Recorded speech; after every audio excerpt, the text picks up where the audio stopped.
someone new, baby, but you know I never will. No. Assalamualaikum warahmatullahi wabarakatuh. Kami dari kelompok 6 akan mempresentasikan hasil diskusi kami, yaitu materi tentang ciri-ciri perkembangan fisik dan psikologi anak sekolah dasar yang diampu oleh dosen kami, yaitu Ibu Evina Cinda Hendriani. Nama kelompok kami yang pertama itu ada saya sendiri, Siti Rahidinda Putri sebagai moderator. Yang kedua ada Ari Ramahwati. Baiklah, selanjutnya kita langsung masuk ke materi. Pertama, pengertian perkembangan akan dijelaskan oleh Ari Ramahwati. Menjelaskan tentang pengertian perkembangan.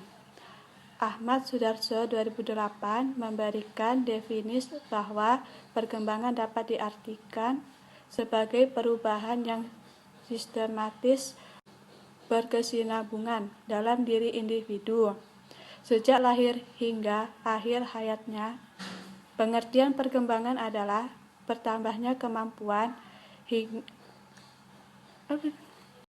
atau skill dalam struktur dan fungsi tumbuh yang lebih kompleks dalam pola yang teratur dan dapat diramaikan sebagai hasil dari proses pematangan perkembangan. Dapat diartikan sebagai perubahan yang progresif dan kontinu berkesinambungan dalam diri individu dari mulai lahir sampai mati. Perubahan-perubahan yang dialami oleh kedewasaan atau kematangan yang berlangsung secara sistematik, progresif, berkesinambungan baik menyangkut fisik maupun psikis.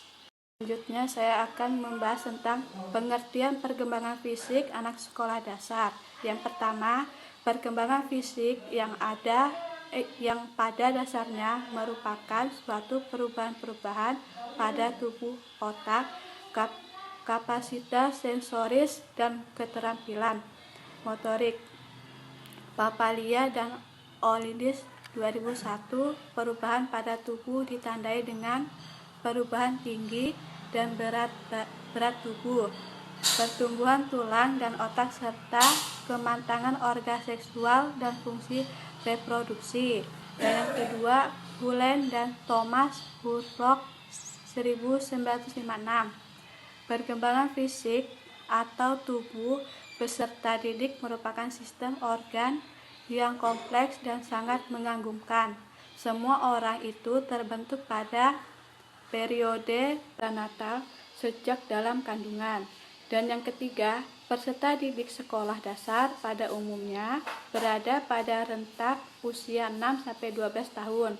Rentak usia tersebut lazimnya disebut sebagai masa anak midlife and late childhood, yakni suatu fase antara masa kanak-kanak dan masa remaja. Secara fisik, usia SD memiliki karakteristik tersendiri yang berbeda dengan kondisi fisik sebelum dan sesudah. Baiklah, berikutnya ada identifikasi perkembangan fisik anak sekolah dasar. Yang pertama, ada sistem saraf otak. Aspek psikologis pada perkembangan fisik anak sekolah dasar yang sangat penting bagi kehidupan manusia adalah otak. Otak dapat dikatakan sebagai pusat atau sentra perkembangan dan fungsi kemanusiaan. Nah, menurut Fasta, Head, dan Miller 1992, struktur otak terdiri atas 3 bagian, yaitu yang pertama ada brainstem yang berfungsi mengontrol keseimbangan koordinasi. Yang kedua ada midbrain yang berfungsi sebagai stasiun pengulang atau penyambung dan pengontrol pernafasan dan fungsi menelan. Dan yang ketiga ada cerebrum sebagai pusat otak-otak yang paling tinggi yang meliputi belahan otak kiri dan kanan dan sebagai pengikut syaraf-syaraf yang berhubungan dengannya. Berkaitan dengan fungsi otak dapat dibedakan berdasarkan kedua belahan otak tersebut, yaitu belahan kiri dan kanan. Nah, fungsi otak belah kiri berpikir rasional, ilmiah, logis, kritis, linear, analitis, referensial, dan konvergen, berkaitan erat dengan kemampuan belajar, membaca, berhitung, dan bahasa. Nah, sedangkan fungsi otak kanan yaitu untuk berpikir holistik non-linear, non-verbal, intuitif, imajinatif, non-referensial, divergent, dan bahkan mistik. Yang kedua, ada tinggi dan berat badan. Pertama, pertumbuhan fisik anak sekolah dasar cenderung lebih lambat dan relatif konsisten. Laju perkembangannya seperti berlangsung sampai terjadinya perubahan-perubahan besar pada awal pubertas. Penambahan ukuran dalam kerangka tulang karena adanya sistem otot dan ukuran organ tubuh lainnya, tinggi dan berat badan anak secara bertahap terus bertambah. Keadaan berat dan tinggi badan sampai dengan usia 6 tahun, terlihat badan anak bagian atas berkembang lebih lambat daripada bagian bawah. Kenaikan tinggi per tahun adalah 2-3 inci. Baiklah, selanjutnya kita akan membahas karakteristik perkembangan fisik anak sekolah dasar. Yang pertama ada proporsi dan bentuk tubuh. Anak SD kelas awal umumnya masih mempunyai proporsi tubuh yang kurang seimbang. Kelas akhir SD lazimnya proporsi anak sudah mendekati keseimbangan. Yang kedua ada tipologi bentuk tubuh. Tipologi menurut Sheldon Hurok 1980 menyatakan ada 3 kemungkinan bentuk primer tubuh anak sekolah dasar. Besarnya jaringan otot lemak anak SD akan mengikuti tipe bentuk tubuhnya. Berikut 3 macam tipologi bentuk tubuh, yaitu yang pertama ada endomorf, yakni anak yang bertipe endomorf, lemaknya jauh lebih banyak daripada jaringan otot. Yang kedua mesomorf, yaitu kelihatannya kokoh, kuat, dan lebih kekar. Mesomorf lemaknya jauh lebih sedikit daripada jaringan otot. Yang ketiga ada ektomorf, yaitu yang tampak jangkung, dadanya pipih, lemah, dan seperti tak berotot.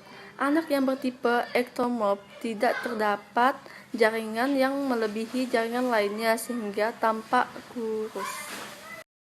Berikutnya ada perkembangan psikologi anak sekolah dasar. Nah, perkembangan seseorang anak tidak terbatas pada perkembangan fisik saja, tetapi juga pada perkembangan psikologinya, baik itu mental, sosial, maupun emosional. Perkembangan kognitif maupun fisik untuk psikologi anak usia sekolah dasar menurut Piaget pada usia 6-12 tahun berada dalam tahap operasional konkret, yaitu di mana anak sudah mampu berpikir rasional seperti penalaran untuk menyelesaikan suatu masalah yang konkret atau aktual. Berdasarkan teori perkembangan Lawrence Kohlberg menganalisis anak usia 6-12 tahun ke dalam 2 tahapan sebagai berikut. Yang pertama, anak usia 6-10 tahun. Dalam usia ini, ia menilai anak sudah bisa menilai hukuman atau akibat yang diterimanya berdasarkan tingkat hukuman dan kesalahan yang dilakukannya. Nah, yang kedua, anak usia 10-12 tahun. Dalam usia ini, menurut Kohlberg, anak sudah bisa berpikir bijaksana. Kesimpulannya adalah anak usia sekolah dasar merupakan generasi bangsa yang perlu mendapatkan perhatian serius. Sejak lahir, anak memiliki berbagai potensi yang dikaruniakan Tuhan. Potensi tersebut perlu dirangsang dan difasilitas agar dapat berkembang dengan optimal. Banyak hal menyatakan bahwa masa anak usia dini merupakan masa peka dan amat penting bagi perkembangan anak. Stimulasi terhadap anak akan membekas kuat dan tahan lama. Kesalahan sedikit dalam memberikan stimulasi akan berdampak negatif jangka panjang yang sulit diperbaiki.